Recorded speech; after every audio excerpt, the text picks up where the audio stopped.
കനാബിസും ഈ MDMA ഒക്കെ ഏറ്റവും വലിയ പ്രശ്നം എന്ന് വെച്ചാൽ കനാബിസ് ഉപയോഗിക്കുമ്പോൾ ഒരു ഡോപ്പമിൻ്റെ റഷാണ്. ഇറ്റ് ക്യാൻ ബി 20,000 30,000 ആണ്.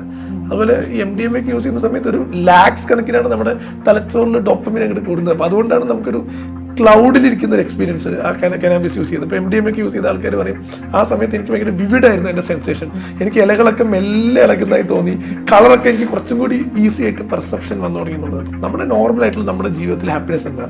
ഇപ്പോൾ ഫാമിലിയുടെ കൂടെ നമ്മൾ സ്പെൻഡ് ചെയ്യുന്നു, നമ്മൾ പോയി ചായ കുടിക്കുന്നു. അപ്പം നമ്മുടെ തലച്ചോറിൽ എത്രയൊക്കെ ഡോപ്പമിൻ ഉണ്ടാക്കിയാലും ഒരു 10-20 ഇതൊക്കെയാണ് നമ്മുടെ ഹാപ്പിനെസ്. ഡെയിലി കനാബിസ് വലിച്ചുകൊണ്ടിരിക്കുന്ന ആൾക്ക് ബ്രെയിൻ കിടന്ന് ഓടിക്കൊണ്ടിരിക്കുന്ന എത്രയില്ല ഡോപ്പമിൻ? 20,000-30,000 ആണ്. അപ്പോൾ നമ്മളൊരു ബിരിയാണി മുന്നിൽ കൊണ്ട് വെച്ച് കഴിഞ്ഞാൽ അവർക്ക് ഹാപ്പിനെസ് വരുമോ?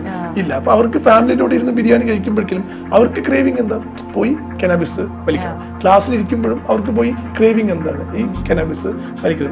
ഇത് ഞാൻ വേറൊരു അനക്ഡോട്ട് വഴി പറഞ്ഞതാണ്. പക്ഷെ ഇതാണ് ഈ വിഡ്രോവൽ അല്ലെങ്കിൽ ക്രേവിങ് എന്ന് പറയുന്നത്. ഒരു MDMA ഒക്കെ യൂസ് ചെയ്ത ആൾക്കാർ എന്നോട് പറഞ്ഞതെന്ന് വെച്ചാൽ ഡോക്ടർ ഇപ്പോൾ അവസാനം ഉപയോഗിച്ചിട്ട് എനിക്ക് രാവിലെ എണീക്കണം എന്നുണ്ടെങ്കിൽ ഇതില്ലാതെ എനിക്ക് എണീക്കാനായിട്ട് എനിക്ക് പറ്റുന്നില്ല എന്നുള്ളതാണ്.